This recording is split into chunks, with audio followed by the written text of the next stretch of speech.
Tablet 1. He who has seen everything, I will make known to the land. I will teach about him who experienced all things alike. Anu granted him the totality of knowledge of all. He saw the secret, discovered the hidden. He brought information of before the flood. He went on a distant journey, pushing himself to exhaustion, but then was brought to peace. He carved on a stone stela out of his toils, and built the wall of 𝀭🀭🉾, the wall of the sacred 𝀭🀭🉾 Temple, the holy sanctuary. Look at this, look at its wall, which gleams like copper. Inspect its inner wall, the likes of which no one can equal. Take hold of there's hold stone. It dates from ancient times. Go close to the 𝀭🀭🉾 Temple, the residence of Ishtar, such as no later king or man ever equaled. Go up on the wall of Uruk and walk it around. Examine its foundation. Inspect its brickwork frugally. Is not even the core of the brick structure made of kiln-fired brick? And did not the seven sages themselves lay out its plans? On league seat, on league palm gardens, on league lowlands, the open area of the Ishtar Temple. 3 leagues and the open area of Uruk. It encloses. Of Uruk, it wall encloses. Find the copper tablet box. Open the of its lock of bronze. Under the fastening of its secret opening. Take and read out from the lapis lazuli tablet how Gilgamesh went through every hardship. Supreme over other kings, lordly in appearance, he is the hero, born of Uruk, the guarding wild bull. He walks out in front, the leader, and walks at the rear, trusted by his companions, might net, protector of his people, ranging flood wave, who destroys even walls of stone, offspring of 𝀭🀭🉾. Gilgamesh is strong to perfection. Son of the august 𝀭, he mat Ningsun. Gilgamesh is handsome to perfection. It was he who opened the mountain passes, who dug walls on the flank of the mountain.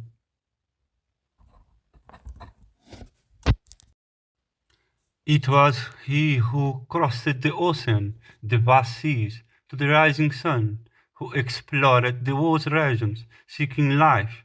It was he who reached by his own sheer strength Utanapi's king, the far away, who restored the sanctuaries that the flood had destroyed, for teeming mankind. Who can compare with him in kingliness? Who can say like Gilgamesh, I am king, whose name from the day of his birth was called Gilgamesh? 2/3 of him is God, 1/3 of him is woman. The great goddess designed the model of his body. She prepared his form, beautiful, handsome of man, perfect. He walks around in the enclosure of Uruk. Like a wild bull, he makes himself might, head raised. There is no hero who can raise his weapons against him. His fellows stand, attentive to his orders, attentive to his. And the men of Uruk become anxious in. Gilgamesh does not leave a son to his father. Day and night, he arrogantly. Is Gilgamesh the shepherd of 𝀭𝀭𝾘𝒾? Is he the shepherd? Shepherd, bold, eminent, knowing, and wise. Gilgamesh does not leave a girl to her mother, the doctor of the warrior, the breed of the younger men. The gods keep hearing their complaint. The gods of the heavens implored the Lord of Uruk. You have indeed brought into being a might-wind bull, had raised. There is no hero who can raise a weapon against him. His fellows stand attentive to his. Gilgamesh does not leave a son to his father. Day and night he arrogantly is he the chief head of Uruk Haven? Is her the chief head? Bold, eminent, knowing and wise. Gilgamesh does not leave a girl to her mother, the doctor of the warrior, the breed of the young man. Anu listened to their complaints and called out to Aruru. It was you, Aruru, who created mankind. Now create a Zikru to it. Let him be equal to his storm heart. Let them be a match for each other, so that Uruk may find peace. When Aruru heard this, she created within herself the Zikit of Anu. Aruru washed her hands. She pinched off some clay and threw it into the wilderness. In the wilderness, she created valiant Enkidu, born of silence, endowed with strength by Ninurta. His whole body was sag, with hair. He had a full head of hair like a woman. His locks billowed in profusion like as none. He knew neither people nor settled living, but wore a garment like Sumukan. He ate grasses with the gazelles, and jostled at the watering hole with the animals. As with animals, his thirst was slaked with water. A notorious trapper came face to face with him opposite the watering hole. A first, a second, and a third day, he came face to face with him opposite the watering hole. On seeing him, the trapper face went stark with fear, and he and his animals drew back home. He was rigid with fear, stock still. His heart pounded and his face drained of color. He was miserably to the core, and his face looked like one who had made a long journey. The trapper addressed his father, saying, "Father, a certain fellow has come from the mountains. He is the mightiest in the land. His strength is as mighty as the meteorite of Anu. He continually goes over the mountains. He continually jostles at the watering place with the animals. He continually plants his feet opposite the watering place. I was afraid, so I did not go up to him. He filled in pits that I had dug, wretched out my traps that I had spread, released from my grasp the wild animals. He does not let me make my rounds in the wilderness." The trapper father spoke to him, saying, "My son, there lives in Uruk a certain Gilgamesh. There is no one stronger than he. He is as strong as the meteorite of Anu. Go set off to Uruk. Tell Gilgamesh of these men of might. He will give you the harlot Shamhat. Take her with you. Shamhat. The woman will overcome the fellow as if she were strong. When the animals are drinking at the watering place, have her take off her robe and expose her sex. When he sees her, he will draw near to her, and his animals who grew up in his wilderness will be alien to him. He heeded his father's advice. The trapper went off to Uruk. He made the journey, stood inside of Uruk, and declared to Gilgamesh, "There is a certain fellow who has come from the mountains. He is the mightiest in the land. His strength is mighty as the meteorite of Anu. He continually goes over the mountains. He continually jostles at the watering place with the animals. He continually plants his feet opposite the watering place. I was afraid, so I did not go up to him. He filled in the pits that I had dug, wretched out my traps that I had spread, released from my grasp the animals. He does not let me make my rounds in the wilderness." Gilgamesh said to the trapper, "Go, trapper, bring the harlot 🀭🀾 with you. When the animals are drinking at the watering place, have her take off her robe and expose her sex. When he sees her, he will draw near to her, and his animals, who grew up in his wilderness, will be alien to him. You'll be alien to him." The trapper went, bringing the harlot 🀭🀾 with him. They set off on the journey, making direct way. On the third day they arrived at the appointed place, and the trapper and the harlot sat down at their posts. Our first day and the second day sat opposite the watering hole.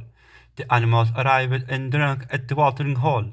The wild beasts arrived and slaked their thirst with water.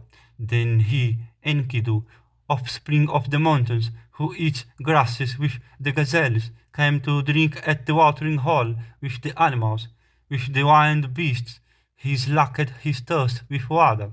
Then 🀭🀾 saw him, a primitive, a savage, fallen from the deeps of the wilderness. "That is he, 🀭🀾. Release your clenched arms, expose your sex, so he can take in your voluptuousness. Do not be restrained, take his energy. When he sees you, he will draw near to you.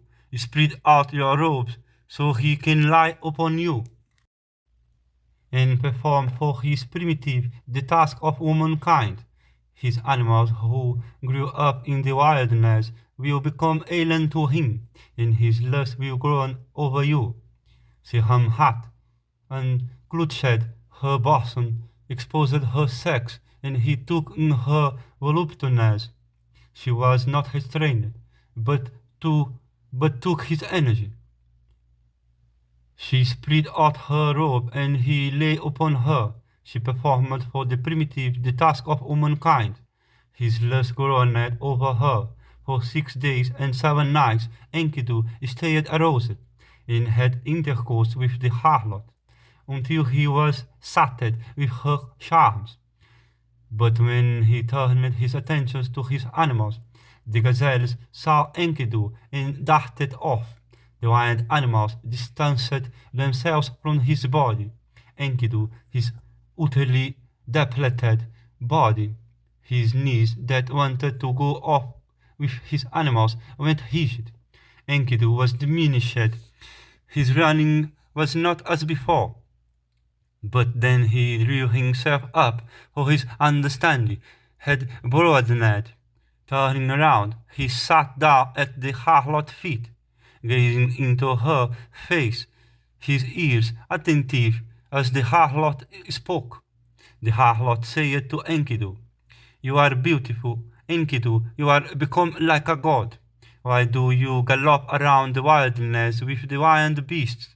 Come, let me bring you into Uruk haven, to the whole temple, the residence of Anu and Ishtar, the place of Gilgamesh, who is wise to perfection, but who struts his power over the people like a wild bull. What she keeps saying found favor with him. Becoming aware of himself, he sought a friend. Enkidu spoke to the harlot.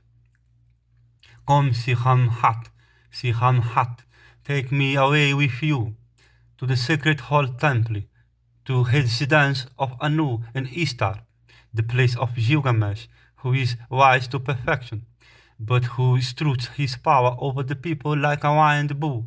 I will challenge him. Let me shout out in Uruk. I am the mic'd on. Lead me in, and I will change the orders of things. Whose strength is mightiest is the one born in the wilderness. Come, let us go, so he may see your face. I will lead you to Gilgamesh. I know where he will be. Look about Enkidu, inside Uruk-hai, where the people show off in skirted finery, where every day is a day for some festival, where the lyre and drum play continually, where harlots stand about prettily, exuding voluptuousness, full of laughter, and on the conch of night the sheets are spread. Enkidu, you who do not know how to live, I will show you Gilgamesh, a man of extreme feelings. Look at him, gaze at his face. He is a handsome youth with freshness. His entire body exudes voluptuousness. He has mightier strength than you, without sleeping day or night. Enkidu, it is your wrong thoughts you must change. It is Gilgamesh whom Sihamhat loves, and Anu, Enlil, and La have enlarged his mind. Even before you came from the mountain, Gilgamesh in Uruk had dreams about you. Gilgamesh got up and revealed the dream, saying to his mother, Mother, I had a dream last night.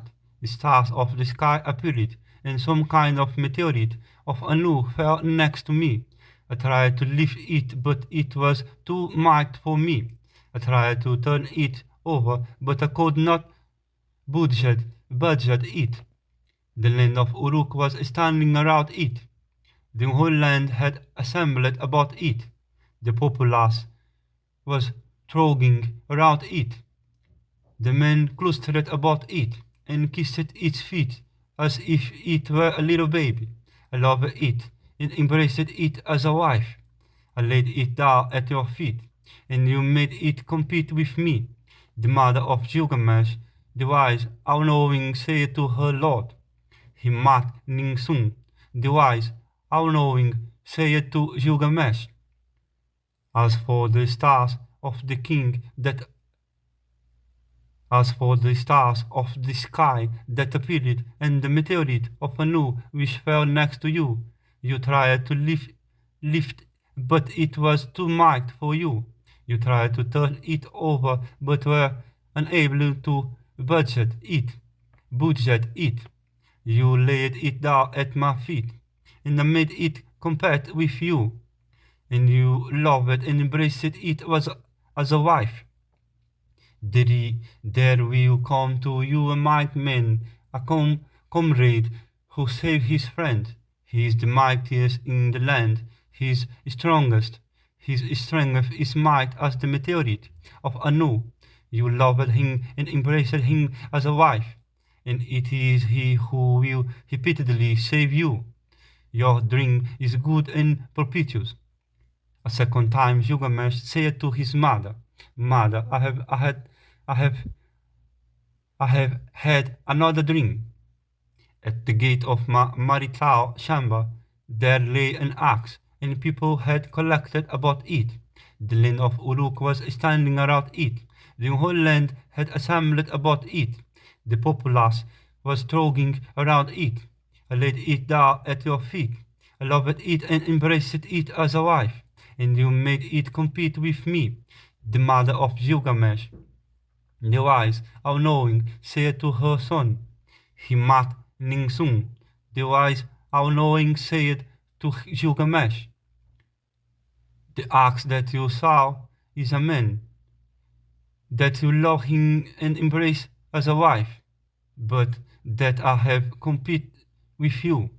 There will come to you a mighty man, a comrade, who saved his friend. He is the mightiest in the land. He is strongest. He is a might as the meteorite of Anu. Gilgamesh spoke to his mother, saying, By the command of Enlil, the great counselor, so may it to pass. May I have a friend and advisor, may I have. You have interpreted for me the dreams about him. After the Charlotte, he counted the dreams of Gilgamesh to Enkidu. The two of them made love.